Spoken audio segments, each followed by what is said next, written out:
जानती हो, आज फरवरी की वही 8 तारीख है जिस दिन तुम मेरे जीवन में आई थी। वैसे मुझे तो इस बार भी हर बार की तरह ये याद ही नहीं थी। वो तो अचानक से फ़ोन पर नज़र पड़ी। वैसे भी कुछ तारीख जिनसे अपना सा जुड़ाव हो, उन पर ध्यान भी जल्दी ही आकर्षित हो जाता है ना। पर इस बार ना जाने क्यों इस तारीख की मुझे ना खुशी ना दुख है। बस मन के दो हिस्से हैं जिनमें से दोनों की अपनी अपनी व्यथा है। मन के एक कोने में एक खालीपन सा है जो कहता है कि काश अब हम अपने वो सारे सपने पूरे कर पाते जो तुमने जाने कितने ही सालों से बुने थे। तुम हमेशा से चाहती थी न कि हम अपनी अब जिम्मेदारियों को निभाने के बाद केवल अपने बारे में सोचेंगे। हम हर उस जगह जाएंगे जहां जीवन की भाग दौड़ में चाह कर भी नहीं जा पाए। हम अपने वो सारे शौक पूरे करेंगे जो बच्चों के शौक पूरे करने में कहीं गुम हो गए। जानता हूँ तुम्हें अपने शरीर में कष्ट आज से नहीं बल्कि पिछले 17-18 सालों से था, पर तुमने तो कभी इसे गंभीर लिया ही नहीं।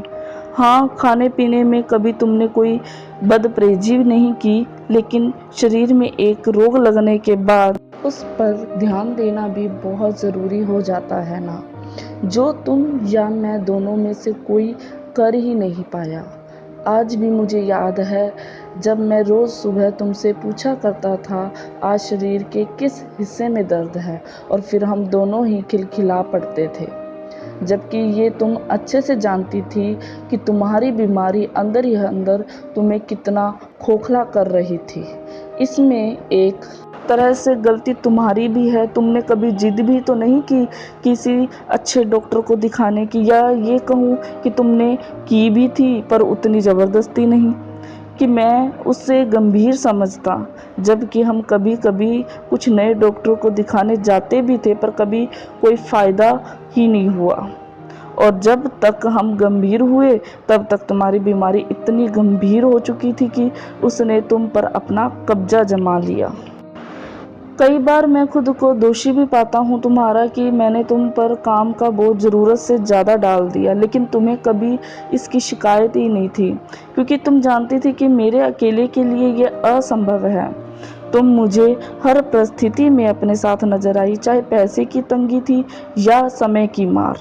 तुमने हर परिस्थिति में मेरे साथ वहन किया और कभी किसी चीज़ का कोई एहसान ही नहीं जताया। फिर धीरे धीरे तुम मेरे साथ नहीं, मुझे अपने पीछे दिखने लगी, जहां तुम्हारे अंदर साथ देने की पूरी इच्छा शक्ति थी, पर कहीं ना कहीं तुम खुद बीमारी के सामने कमज़ोर हो रही थी। लेकिन यकीन करो, उस समय भी तुम्हारा मेरे पीछे होना मेरे लिए बहुत मायने रखता था। जब कभी भी मैं निराश होता था ना, पीछे मुड़ कर देखने पर मैंने तुम्हें हमेशा अपने लिए खड़ा पाया। भले ही तुम अपने पैरों पर खड़ी नहीं हो पा रही थी, पर मेरे साथ खड़ी थी।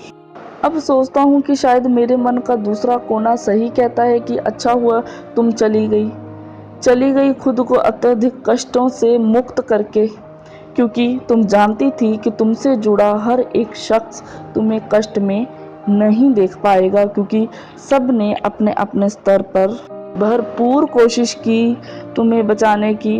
मैंने भी, जानती हो, मैं घंटों मंदिरों में इसी आशा में बैठा रहता कि शायद भगवान मुझ पर तरस खा कर ही सही पर तुम्हें बख्श दे, लेकिन मैं गलत था। शायद तुमने मेरी लंबी उम्र की पूजा और व्रत किए, पर खुद के लिए कभी कुछ नहीं मांगा ही नहीं, और तुम्हारी वही पूजा मुझ पर भारी पड़ गई। तुम इस बात से अनजान थी कि अगर तुम चली गई तो हम नहीं, केवल मैं रहूँगा अकेला, बिल्कुल अकेला। उस आखिरी रात भी जब मैंने तुम्हारे लिए चाय बनाई थी ना, तब भी मैं कहाँ जानता था कि ये हमारी आखिरी चाय होगी, और अब से चाय केवल मैं पीऊँगा, हम नहीं, मैं अकेला, खुद में हमको तलाशता सा। उस रात ही मुझे तुम्हारी तबीयत में गड़बड़ होने का आभास हो गया था, लेकिन फिर भी विश्वास था कि शायद कुछ दिन और मैं तुम्हें रोक पाऊँ। उस दिन जब मुझे पता चला कि तुम अब नहीं रही, मुझे समझ ही नहीं आया मैं क्या करूं। रोऊं घुट जाऊं या फिर बच्चों को देखूं। उनकी शक्ल देखकर पता नहीं कहां से मुझ में इतनी हिम्मत आई कि मैंने खुद को घोट लिया। उस दिन मैं तुम्हारी मांग में से दूसरी और आखिरी बार सिंदूर भरते हुए भी नहीं रोया, जबकि मैं जानता था पहली बार सिंदूर भरकर तुम जीवन भर के लिए मेरी हुई थी और इस बार सिंदूर भरकर जीवन समाप्त कर ईश्वर की। पूरे 13 दिन एक मशीन की तरह मैंने खुद को व्यस्त रखा, लेकिन 13वें दिन एक एक कर जब सब जाने लगे, उस दिन मेरे सब्र का बांध टूट गया और आंसू उस बांध को तोड़ते हुए मेरी इच्छा के विरुद्ध भी बह निकले। मुझे सब ने बैठा कर समझाया और थोड़ी देर आराम करने को कहा। मैं जाकर लेट गया। शायद मैं भी यही चाहता था। शायद मैंने खुद को केवल उसी एक पल तक के लिए घोट रखा था। उस दिन से आज तक मैं कभी रोया नहीं। कभी अगर ऐसा हुआ भी तो वो मेरे आंसू दगा कर गए, जो मेरे कहे अनुसार चले ही नहीं, क्योंकि मैं तो तुम्हारे जाने के दुख में उसी दिन जी भरकर रो लिया था जब तुम एक बार हॉस्पिटल में लगभग पूरी तरह सिकुड़ हो गई थी। उस एक पल में सबकी तरह मुझे भी लगा कि शायद मैं आज तुम्हें खो दूंगा, पर ईश्वर की कृपा से ऐसा नहीं हुआ। भले ही उस दिन के बाद तुम बहुत दिनों तक गफलत में रही और उस गफलत में भी तुम्हें याद था कि मेरे लिए तिलकुट में बुरे और तिल का अनुपात क्या हो। मुझे हल्के मीठे का बेहद पसंद है। बस तुम्हारे वो शब्द मेरी आँखों में से आंसुओं की एक बाढ़ ले आए। उस दिन से ही मैंने खुद को तुम्हें खोने के लिए तैयार कर लिया था। तुम्हें याद है? नहीं नहीं, तुम्हें तो पता भी नहीं होगा कि जब पहली बार तुम्हारा डायलिसिस हुआ था, तुम्हारे दर्द में तड़पने की आवाज़ मुझे बाहर तक आ रही थी और मैं चाहकर भी कुछ नहीं कर पा रहा था। उस समय मैं वहाँ से चला गया था, दूर, बहुत दूर, जहाँ मुझे तुम्हारे दर्द की आवाज़ ना सुनाई दे, जहाँ केवल मैं उसे अपने अंदर महसूस कर पाऊँ।